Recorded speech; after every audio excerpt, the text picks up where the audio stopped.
Napoleon said, number one, a leader needs unwavering courage.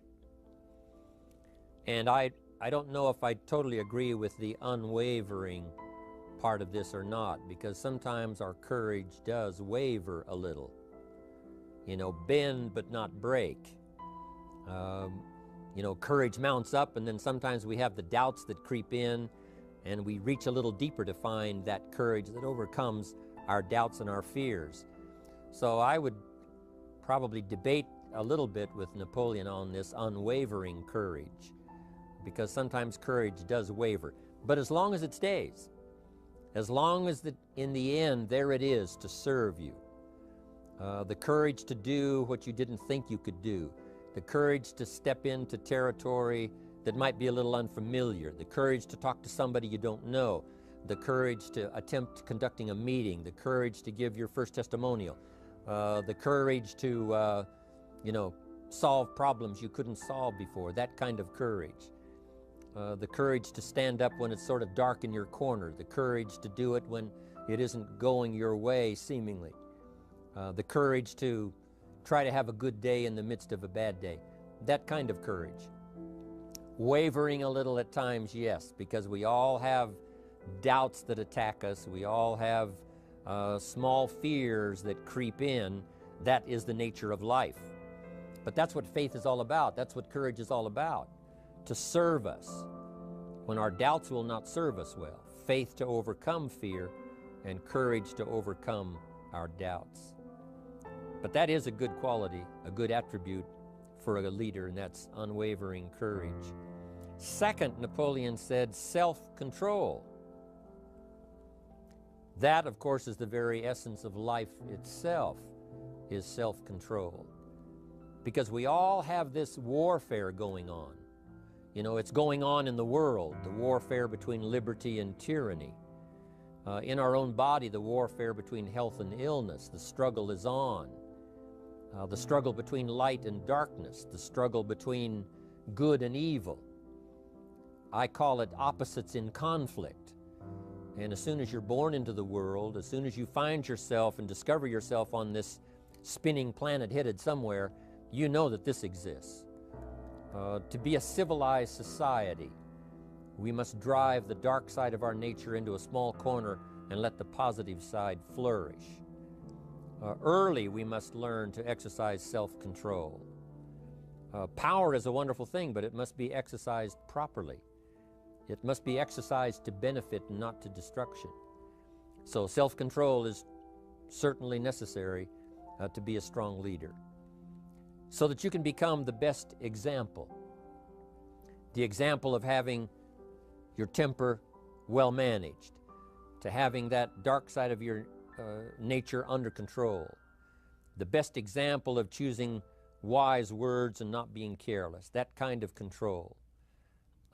Control of your appetite, control of your desires, so that they fit into the positive side of life and not the negative side. Self-control, very important. Then he said a leader must have a keen sense of justice. How very true. Justice we become familiar with, you know, even when we're small, when certain things that happened or were done to us that something told us that wasn't right. Someone did us wrong. We have that sense of right and wrong, and it starts very early. Then we have to have that sense of utilizing what's right and what's wrong so that we develop this sense of justice, this sense of being fair, this sense of being on the positive side, on the right side. To minimize a person's mistakes, they need to have this sense of justice. We have to have justice when we're building an organization. You know, what's fair, what is a good balance. The marketing system that Mark put together has to be fair for everyone. If you have a customer and you take care of that customer, someone else cannot come along and take that customer. The same is true with the distributor. Certain rules and regulations, so that all of us have a chance to fit within this framework of fairness, justice, and what's right. Otherwise, enterprise cannot work. Otherwise, we have what we call, in a political sense, anarchy, where there is no justice, when might is the order of the day, power is the order of the day, not the law, not the rule, not what's right, but power. And we would all dismiss that. It's been a catastrophe in the last 6,000 years, the governments that resorted to power instead of democracy, that resorted to intimidation instead of freedom. And we all know the terrible toll that that takes. But it takes a toll not only politically in a country or politically around the world, but it takes a toll even in enterprise. It takes a toll in school if a teacher is unfair. It takes a toll in working on a team where someone is unfair, or where the leadership is not fair in the administration of justice. So this is true, a keen sense of justice and what's fair and what's right. Part of this we have to learn as we go. You know, you don't have it all the first year. You haven't got it all the second year, the third year. After all the years that I've, been around, both as a human being and as a business person, we're still, even at these years, trying to decide what's best, what's fair, what's right, to give balance to our life and to build on a firm foundation for the future. So I agree with Napoleon. Good idea, a sense of justice. Here's another one, he said, definiteness of decision. Indecision is the thief of opportunity. If you don't decide, the opportunity could slip away. If you don't decide what you're going to do today, the day could get away and you're not very effective. I talked about in my recent travels about time management. And here's one of the best ideas of time management. Don't start the day until you have it finished. Is it possible to finish the day before you start it? And the answer is yes. If you don't finish it to the best of your ability, have some idea, some good plan, sure enough, the day escapes. And in the morning you say, let's see, what should I do now? In the afternoon you say, hey, time's getting away from me, what should I do now? And now most of the day is lost. Most of the day escapes not being utilized and doesn't work for you simply because you didn't make those decisions early, at the early part of the day. The decisions we make in the early part of our life sometimes last for a lifetime. The early decisions that you make about what you're going to do with your life as far as Herbalife is concerned, those decisions are vitally important.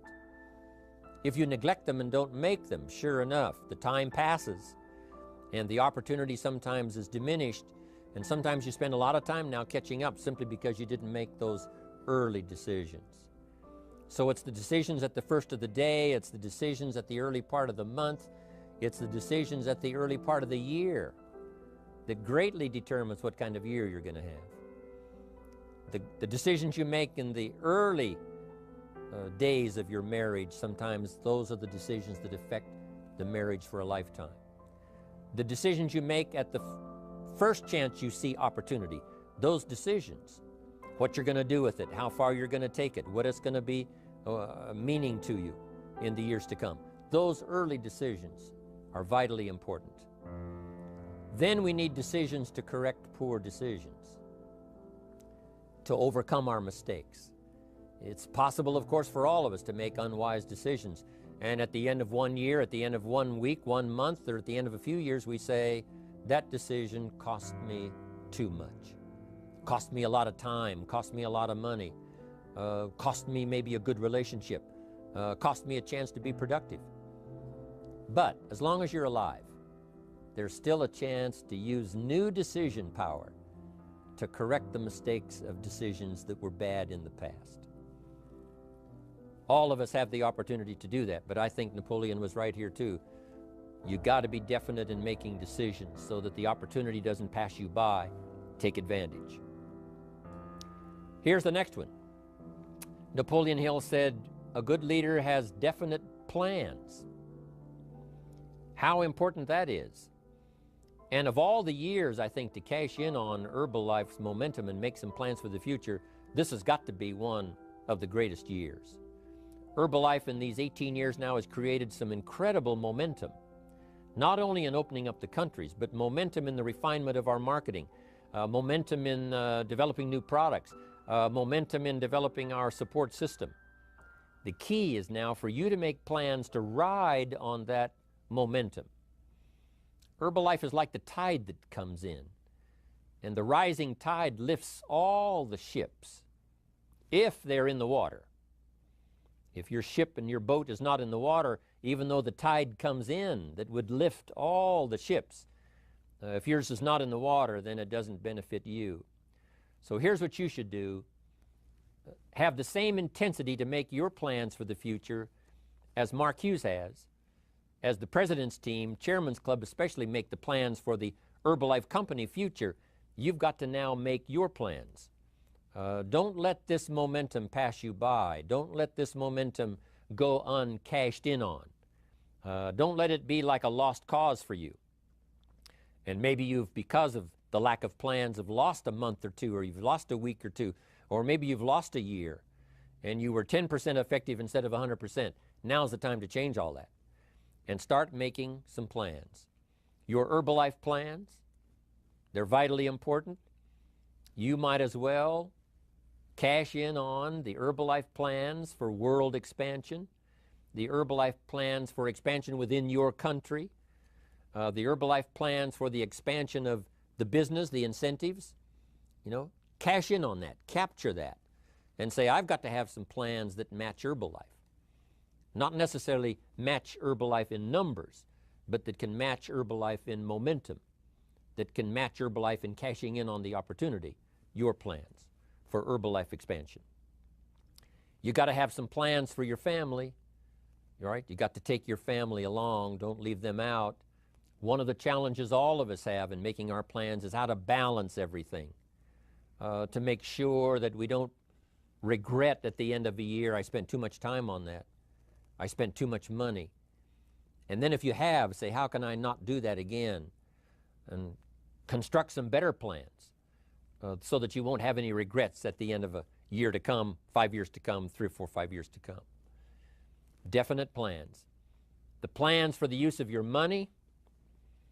One thing I've admired about Mark Hughes since I've met him all those years ago, once he started becoming successful, he had a splendid plan, not only for his personal success in terms of financial security, but in terms of the company. Because Mark has to look after the company and make sure that the company is secure, that the company has plenty of reserves, so that no matter what happens around the world, and when you're doing business in 37 countries, you can imagine what the challenge is to make sure the plans for each country are there, the backup plans, the financial plans, as well as products and opportunity and marketing. It is a challenge beyond comprehension to most of us what kind of planning that takes in terms of trying to make Herbalife secure for the future. I described it in one of the summit classes as Mark takes the same pledge that the President of the United States takes, and that is to preserve and protect and defend the Constitution, says the President. But Mark has to preserve and protect and defend the company to make sure it's viable, not just in America where it started, but all around the world in each country. It's an awesome responsibility. But now for you, your plans to be financially secure. If you're starting to make some big money in Herbalife, I'm telling you, you got to have a good plan for your resources so that you find yourself secure regardless of what happens. I agree with Napoleon here. You got to have good plans. One more on plans, and that is the plan for your personal development. The plan to be better this year than last year. The plan to take the classes, attend the workshops, do everything you possibly can to show personal progress, not just financial progress, not just the progress of having one more car or one more home, but the progress of personality, the progress of communication skills, the progress of recruiting skills, the progress in how to deal with people, progress in using your influence so that it multiplies its power by 5 by 10 versus what it used to be. You need those kind of plans. A plan for personal growth, personal development, a plan to be all that you can possibly be in the years to come as you develop your Herbalife business and your life business and your family business, all of that. Got to have good plans. Next, Napoleon Hill had a good saying. It was something my father had and passed it on to me as a good philosophy, and here's what he said. A good leader has the habit of doing more than what he gets paid for. What an incredible philosophy this is. The habit of doing more than you get paid for. It's what we call the service that you put out like seeds in the ground that doesn't bring the harvest immediately, but the harvest is yet to come. It's called like putting out the capital in capitalism. Doing more than you get paid for means that you're getting ready for the next move up. Because if you do more than you get paid for, you've made an investment. The average person might think if I do more than the company requires, then they're ripping me off. I'm not getting paid for that extra time, that extra attention. But you must not view it that way. You must say, I'm getting there a little earlier, staying a little later, as an investment in my own personal future. Because I want that kind of reputation. I want that kind of philosophy to work in my life. Do more than you get paid for. And this philosophy works incredibly well in Herbalife. You make the Herbalife sale of the Herbalife products. Now you must do more than you've gotten paid for. Right? They've got the product, you've got the money. But you can't stop your investment there. Now you must develop the investment in time, effort, and energy in turning that new customer into a testimonial. And sometimes that's the most difficult work, the work after the sale. Because the sale might be fairly easy. Someone says, hey, I've been looking for this product, I need it, here's my money. But now you've got to stay with them, make sure they don't just buy the product, but that they use the product. And that they don't just use the product, they keep using the product. That's the work after the sale. But if you learn to make that kind of an investment and do more than you get immediately paid for, the payoff in the future can be fantastic. Because as we all know in Herbalife, what really pays off is not a sale of the product. What really pays off is a testimonial. A testimonial that gives you more sales than you can keep up with. A testimonial that takes you places you could never go by yourself, introduces you to people you'd never see on your own. That kind of investment is so powerful. So you do more than you get paid for up front. It's happened for me, making the investment. When I first started lecturing 36 years ago, I talked to high school classes, college classes, service clubs, and I gave it all away. I went and talked for free. Someone said, Mr. Rohn, would you come and do this breakfast talk? I said, sure. Could you do this luncheon talk for this service club? I said, of course. And all of that in the beginning was for free. Primarily because I'd made my fortune, I didn't need the money, but I did it for free, but look what it's made for me by giving that kind of service in those early days. And finally it led to business and led to an enterprise. And I was giving the seminar all those years ago here in Los Angeles, and Mark Hughes was in my audience. So what you don't get paid for, don't worry about that. Just render the service with the vision of the future that it'll come back multiplied if you have this kind of habit, this kind of philosophy. Next,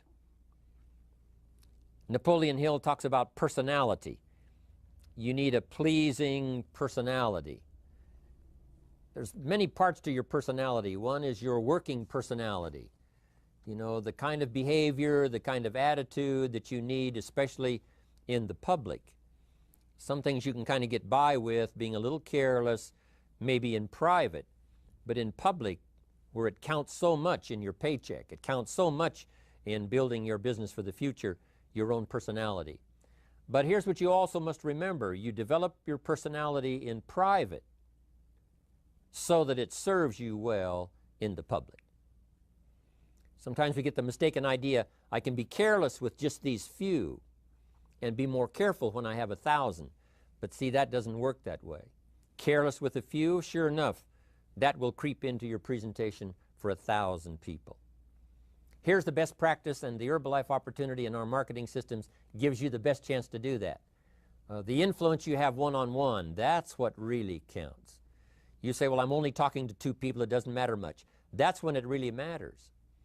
Because if you'll practice well there, using your personality, using your influence, to get someone's attention, to get them to listen, to get them to participate, the kind of personality that someone says, I'd like to be around this person. They're unusual. They're not like the average person I meet on my everyday experience. That kind of personality. But you've got to practice it behind the scenes. You've got to practice it one-on-one.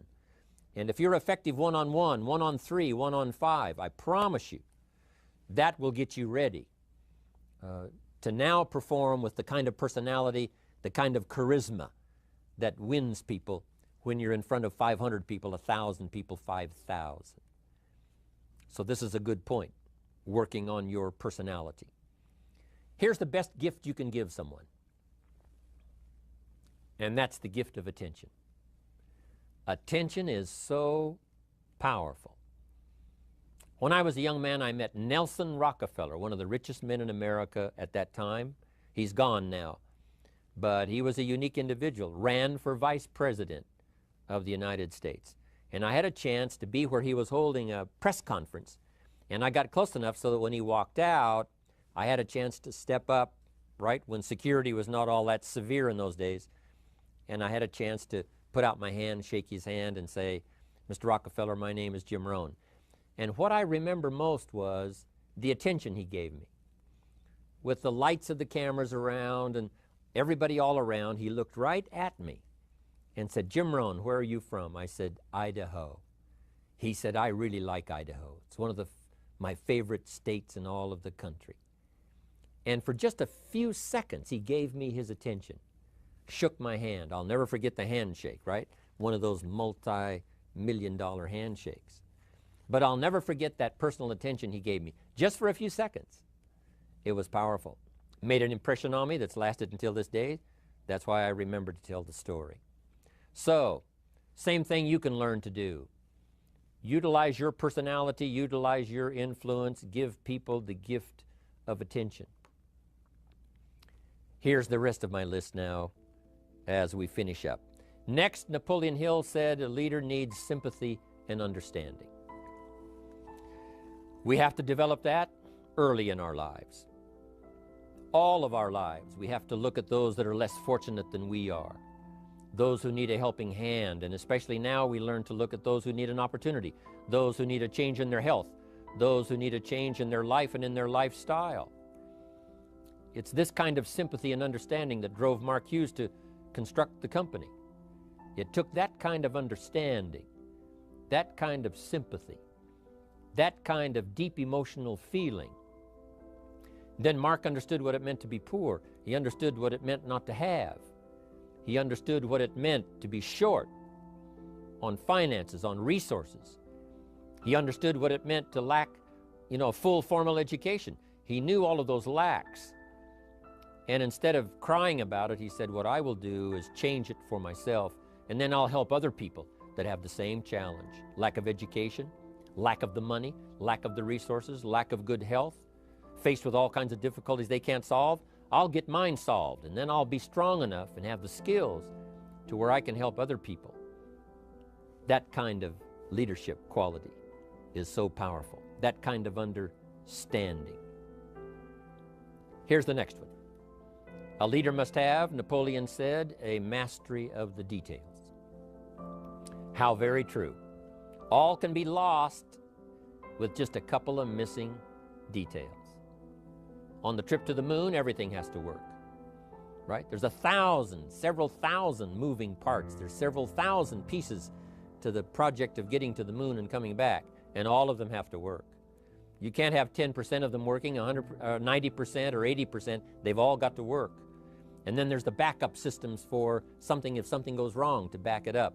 That kind of mastery of detail is so vitally important. But here's what else to remember as far as Herbalife is concerned. The drama is in the details. Someone says, I lost 30 pounds. Well, 30 pounds is 30 pounds, but that's not the drama. The drama is, where were you before you found Herbalife? How did you feel? What kind of circumstances? Now someone begins to give us some of the details. And then after they've lost the weight, now how they feel, now their self-confidence has been restored. Now they feel better about themselves. The drama is in the details. But this is also important in the details of your day, the details of your business, the details of good communication. Master the details. Good advice, Napoleon Hill. Now here's the next three. Willingness to assume full responsibility. All of us have been taught that, especially these Herbalife years, to take full 100% responsibility. Mark Hughes says, what happened to me might not have been my responsibility, but what I do about it is my full responsibility. I've had some things, some people did me wrong. In his first couple of business experiences, he was done wrong. Some people ran off with the money. He was left holding the bag. But he said, that's what happened. And I was not responsible for what happened, but I am responsible for saying to myself, now, what am I going to do about what's happened? If a hailstorm destroys the farmer's crop, he wasn't responsible for that. But his responsibility now begins when the hailstorm is over, when he asks the question of himself, what should I do now? Now that this catastrophe is over, now that the damage is done, now what should I do about it? And a philosophy I've taught all these years, it's not what happens to you that determines your future. It's what you do about what happens that determines your future. And this is a major part of it, accepting full responsibility. If you've got an organization, you're conducting meetings, and you're the leader, the responsibility ends with you. Someone else may mess up, make some mistakes, still your responsibility. Some things over which you have no control, understandable. But what you do about it now, how you fix it, the diplomacy you use, the strategy you use, that's the kind of responsibility now that depends on you. Also, you've got to be responsible for your future. Nobody's going to fix it. No one else is going to design it. No one else is going to come along and say, hey, I will make sure it all works well for you. You've got to take all the input, you've got to take all the testimonials, all the teaching, all the training, all the influence, then you've got to have the responsibility of designing your life. You can design a life of prosperity, or you can design a life just to coast and get by. The responsibility belongs to you. Now here's the last two. Next is cooperation. One of the great things we learn in Herbalife is how to cooperate so that we take advantage of each other's ideas, we take advantage of each other's input, we take advantage of each other's enthusiasm, we take advantage of each other's testimonial, and we take advantage of each other's willingness to grow. That kind of cooperation has built Herbalife. In those early days, Mark got the group together. Jerry Shatanovich, Doug Stuntz, the rest, and made some plans to cooperate. Said, no telling what kind of powerful meetings we can have if we work together. No telling how many people we can affect, even right away, if we work together. You do this part, you do this part, I'll do this part, we'll make it work together, and we'll get the ball rolling. There's an ancient phrase that says, if two or three agree, nothing is impossible. If they agree on the same project, if they agree on the same vision, if they agree on how to get there, I'm telling you, nothing is impossible. Nothing can stand in their way. Just two or three. What's exciting about Herbalife is now we have more than two or three. The president's team now is well populated. Even the chairman's club is growing. The millionaire team is awesome in its numbers as well as in its power. And the cooperation between all of us on the tabulator teams, as distributors, home office, support staff, 15th floor, wherever we come from. If we cooperate, there's nothing we can't do. There isn't anyone we can't touch. There is no country we can't finally get to with this incredible story. Cooperation. That's why I'm here, wanting to do my part, HBN, send out some ideas, give you some notes to take, something to think about and ponder, something to talk about with the people that you associate with and are building your business. That kind of cooperation is going to make this a powerful year. It'll get us to the 2 billion, 3 billion, 5 billion. But it'll get us to much more than just those numbers.